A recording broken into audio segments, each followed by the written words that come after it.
Assalamualaikum warahmatullahi wabarakatuh. Pada kesempatan ini saya akan sharing kepada Bapak Ibu, khususnya untuk Bapak Ibu yang sedang persiapan melakukan seleksi akademik PPG. Jadi ada yang sudah melakukan ujian PPG dan ada yang belum melakukan ujian PPG. Namun untuk yang belum, ini wajib Bapak Ibu simak karena ada hal-hal yang perlu disampaikan mengenai tata tertib atau hal-hal yang harus diperhatikan untuk peserta ujian, yaitu sebelum melakukan ujian, saat melakukan ujian, dan sesudah melakukan ujian. Karena kalau Bapak Ibu mengabaikan aturan ini, karena ini adalah aturan mutlak dari PPG Kemendikbud, jika mengabaikan maka Bapak Ibu bisa jadi bisa jadi akan degradasi, atau mungkin bisa jadi gagal untuk lolos ke tahap berikutnya. Silakan Bapak Ibu simak ini untuk Bapak Ibu, untuk peserta ya. Jadi sebelum mengikuti ujian, hal yang pertama Bapak Ibu perhatikan, yaitu peserta menyiapkan laptop dengan spesifikasi sesuai ketentuan. Jadi pada video sebelumnya saya sudah sharing spesifikasi laptop sesuai ketentuan dari PPG Kemendikbud. Kemudian yang kedua atau poin B ini, peserta menyiapkan handphone yang sudah terpasang aplikasi Zoom. Namun pada aplikasi Zoom harus sesuai dengan nama lengkap peserta. Video sebelumnya sudah saya sampaikan ini untuk perangkatnya Bapak Ibu, laptop dan HP, dan spesifikasinya seperti apa sudah saya jelaskan pada video sebelumnya. Namun untuk aplikasi Zoom itu Bapak Ibu usahakan namanya harus sesuai dengan kartu ujian, baik itu terdapat singkatan atau terdapat gelar ya. Jadi Bapak Ibu cantumkan sesuai kartu ujian. Untuk poin yang ketiga, peserta menyiapkan koneksi internet yang stabil dengan kuota internet minimal 10 GB. Bapak Ibu siapkan untuk kuotanya 10 GB, kalau bisa itu jangan yang unlimited ya, karena memang unlimited ini yang saya tahu itu bandwidthnya itu terbatas. Jadi hanya maksimal berapa KB gitu untuk ininya, untuk download atau untuk koneksinya itu dibatasin. Kemudian untuk yang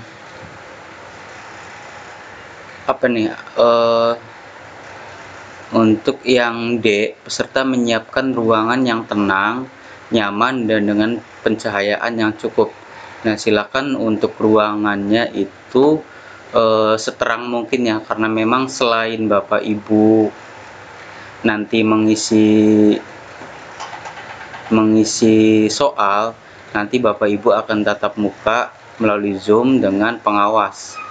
Kemudian untuk yang poin E ini, peserta menyediakan meja kursi dengan jarak kurang lebih 2 meter dari kamera Zoom di HP. Di atas meja hanya diperbolehkan ada laptop, botol atau gelas air minum transparan, obat-obatan pribadi bagi peserta yang sedang sakit, kertas kosong, dan 1 buah alat tulis. Laptop bersih dari kabel lain kecuali kabel charge. Jadi Bapak Ibu ini harus diperhatikan ketika sebelum melaksanakan ujian, Bapak Ibu harus memiliki meja. Entah itu mejanya meja makan atau meja belajar si anak.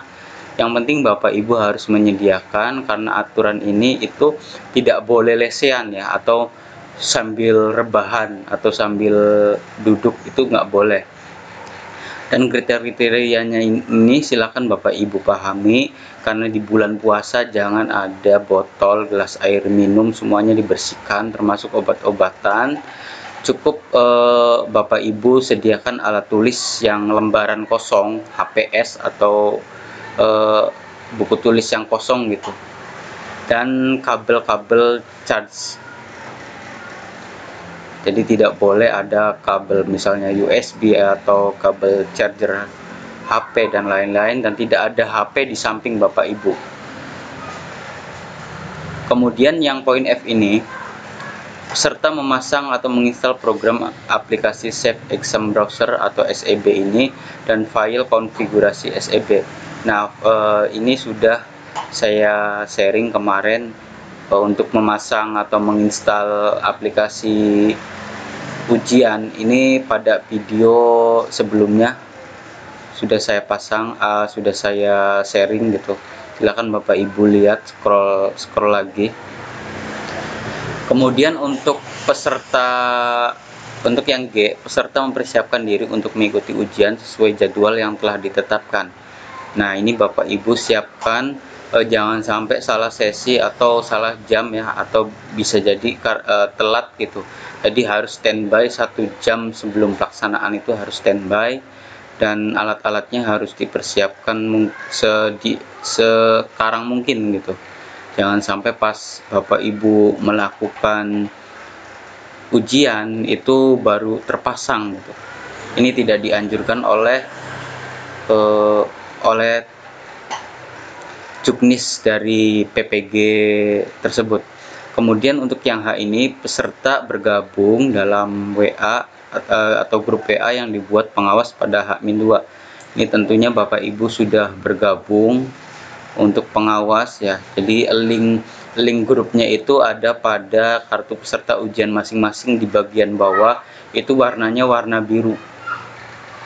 Silahkan Bapak Ibu lihat di kartu ujian masing-masing. Nah, itu adalah grup WA dari pengawas masing-masing. Nah, itu adalah uraian dari peserta sebelum mengikuti ujian. Jadi Bapak Ibu harus diperhatikan poin-poin ini. Nah, untuk persiapan pelaksanaannya Bapak Ibu harus diperhatikan juga ya, karena memang aturan ini adalah aturan baku dari Kemendikbud atau dari PPG tersebut.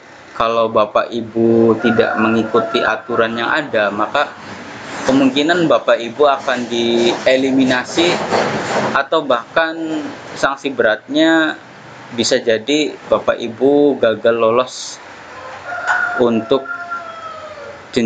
untuk tahap berikutnya gitu. Jadi untuk pelaksanaan Bapak Ibu harus memperhatikan poin yang pertama ini, peserta mengikuti dan menaati instruksi arahan dari pengawas dalam proses verifikasi dan selama pelaksanaan ujian. Proses verifikasi data, ruang, dan kepengawasan dilakukan dengan menggunakan aplikasi Zoom.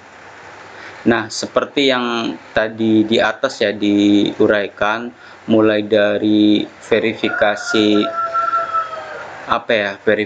data, termasuk nanti kartu peserta ujian, fakta integritas, KTP, itu Bapak Ibu harus siapkan. Kemudian ruangan, spesifikasinya sudah saya jelaskan pada poin sebelumnya. Kemudian pengawas itu akan melakukan verifikasinya melalui aplikasi Zoom. Jadi tidak langsung gitu ya, tapi melalui aplikasi Zoom. Kemudian yang poin B ini, peserta menyetujui fakta integritas yang disajikan sebelum memulai ujian. Jadi ada link-link tertentu gitu ya untuk Bapak Ibu upload fakta integritas atau apa. Silahkan Bapak Ibu print fakta integritas itu, kemudian tanda tangani dan di-scan kalau bisa, ini sebagai persiapan Bapak Ibu ketika mau upload fakta integritas. Kemudian yang poin C ini, peserta mengerjakan ujian secara mandiri dan tidak dibantu oleh orang lain atau alat lain. Jadi seperti yang saya sharing, di meja itu tidak ada alat bantu seperti buku yang berisi catatan atau kemudian HP, itu tidak ada. meja cukup ada kabel charger aja gitu ya. Terus untuk yang poin D, selama mengerjakan ujian, peserta menghadap ke layar monitor dengan menampakkan 100% wajah pada laptop. Jadi untuk yang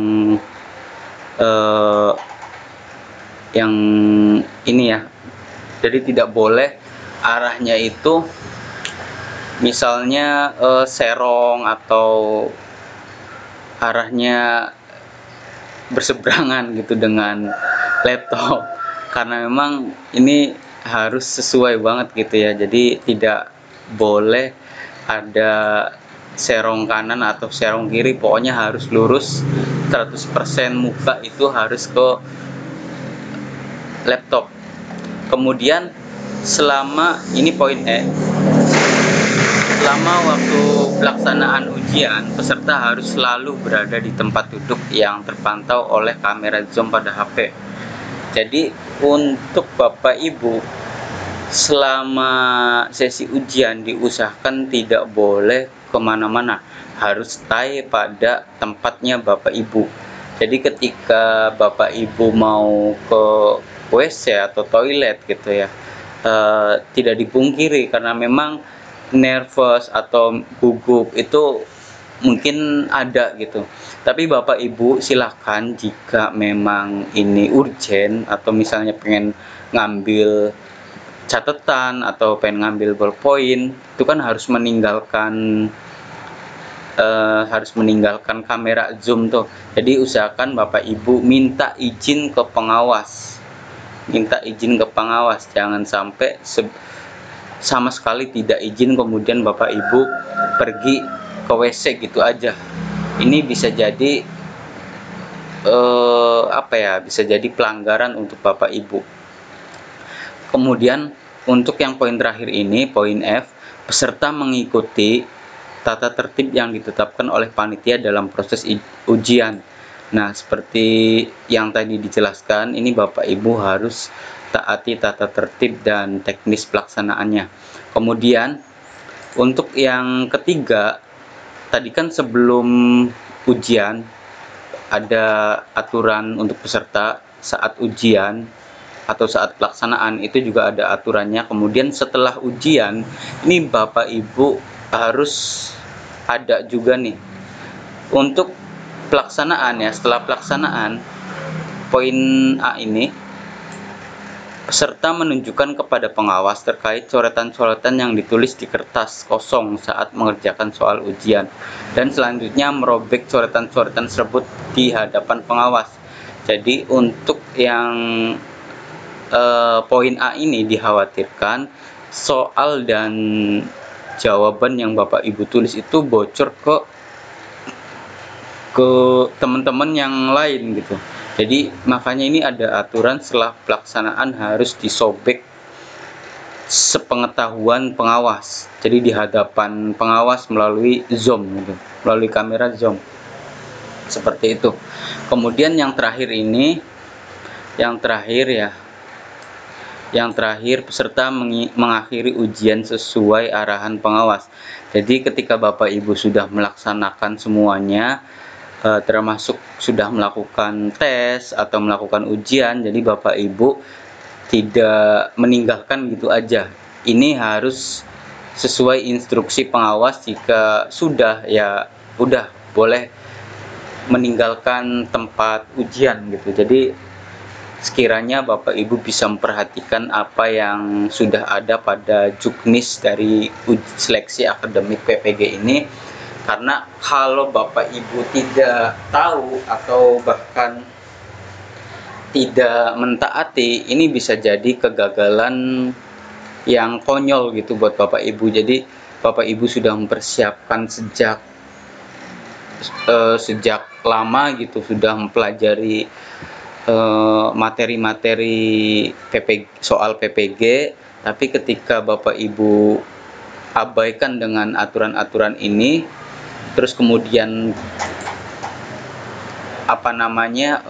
tidak lolos karena pelanggaran ini sangat konyol kalau menurut saya ya. Jadi harus diperhatikan buat Bapak Ibu yang akan melaksanakan ujian seleksi akademik PPG dalam jabatan 2022. Semoga apa yang Bapak Ibu harapkan bisa terwujud. Terima kasih, itu aja informasinya. Saya akhiri. Assalamualaikum warahmatullahi wabarakatuh.